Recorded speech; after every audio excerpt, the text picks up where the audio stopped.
ಸಮಸ್ತ ರಾಜ್ಯದ ಜನತೆಗೆ ರಾಯಭಾಗದಿಂದ ಈ ನಿಮ್ಮ ಅರುಣ ಐಹೊಳೆ ಮಾಡುವ ನಮಸ್ಕಾರಗಳು.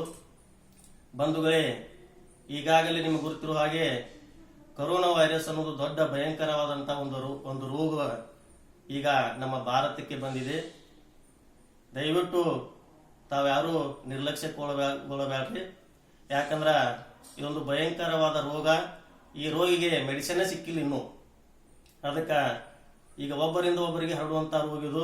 ಒಬ್ಬರ ತಾಯಿ ಮುಟ್ಟಿದ್ರಿ ಅಂದ್ರ ಅದು ನಮಗ್ ಬರುವಂತ ಒಂದು ರೋಗ. ಅದಕ್ಕೆ ಈ ರೋಗ ಬಂತಂದ್ರ ಇದಕ್ಕೆ ಮೆಡಿಸಿನ್ಸ್ ಇಲ್ಲ, ಇದಕ್ಕೆ ಸಾವೇ ಕಟ್ಟಿಟ್ಟ ಬುತ್ತಿ.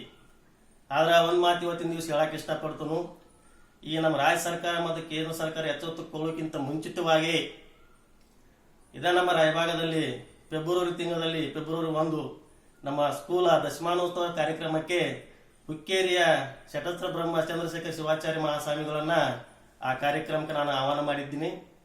ಆ ಒಂದು ಕಾರ್ಯಕ್ರಮದಲ್ಲಿ ಅಪ್ಪಾಜಿ ಅವರು ಹೇಳಿದ ಮೊದಲೇ ಮಾತಂದ್ರ ಕೊರೋನಾ ವೈರಸ್ ಬಗ್ಗೆಲ್ಲ ನಮಗೆಲ್ಲ ಜಾಗೃತಿಯನ್ನು ಮೂಡಿಸಿದ್ರು. ಆದ್ರ ನಮ್ಮ ಸ್ಕೂಲ್ದಲ್ಲಿ ಅಷ್ಟೇ ಅಲ್ದ ಇಡೀ ಕರ್ನಾಟಕದಲ್ಲಿ ಎಲ್ಲೆಲ್ಲಿ ಕಾರ್ಯಕ್ರಮ ನಡೀತಾವಲ್ಲ ಅಲ್ಲಿ ಅಂತ ಎಲ್ಲಾ ಭಾಗದಲ್ಲಿ ಅಪ್ಪಾಜಿ ಅವರು ಕೊರೋನಾ ಬದ್ದಲ್ಲ ಎಲ್ಲರಿಗೆ ಒಂದು ಜಾಗೃತಿ ಆಗ್ರಿ. ನಮ್ಮ ದೇಶಕ್ಕೆ ಇನ್ನೂ ಬಂದಿಲ್ಲ, ಬರೋಕ್ಕಿಂತ ಮೊದಲ ನೀವು ಜಾಗೃತಿ ಆದ್ರಿ ಅಂದ್ರ ನಮಗ ತೊಂದರೆ ಆಗುದಿಲ್ಲ. ಎಲ್ಲರೂ ಮಾಸ್ಕ್ ಅನ್ನ ಧರಿಸ್ರಿ, ಆಮೇಲೆ ಬಿಸಿನೀರು ಕುಡ್ರಿ, ನಿಮ್ಮ ಆರೋಗ್ಯ ಕಡೆ ಗಮನವನ್ನು ಕೊಡ್ರಿ ಅಂತ ಪ್ರತಿಯೊಂದು ಕಾರ್ಯಕ್ರಮದಲ್ಲಿ ಅಪ್ಪಾಜಿ ಅವರು ಹೇಳ್ಕೊತ ಬಂದಿದ್ರು. ಅದಕ್ಕೆ ನಾವು ಯಾರು ಜಾಗೃತಿ ಆಗ್ಲಿಲ್ಲ. ಇನ್ನೂ ಕೂಡ ನಾವು ಜಾಗೃತಿ ಆಗ್ಲಿಲ್ಲ ಅಂದ್ರ ನಾವು ಬಹಳ ಪರಿಸ್ಥಿತಿ ಗಂಭೀರ ಅನುಭವಿಸ್ಬೇಕಾಕೈತಿ ಬಂಧುಗಳೇ. ಅದಕ್ಕ ನಮ್ಮ ಅಪ್ಪಾಜಿ ಅವರ ಮಾತು ಕೇಳಿ ಇನ್ನರೇ ಆದ್ರೂ ಕೂಡ ನಾವೆಲ್ಲರೂ ಕೂಡ ಜಾಗೃತಿ ಆಗೋಣ. ಮನೆ ಬಿಟ್ಟು ಎಲ್ಲಿ ಹೊರಗೆ ಹೋಗಕ್ ಹೋಗ್ಬೇಡ್ರಿ.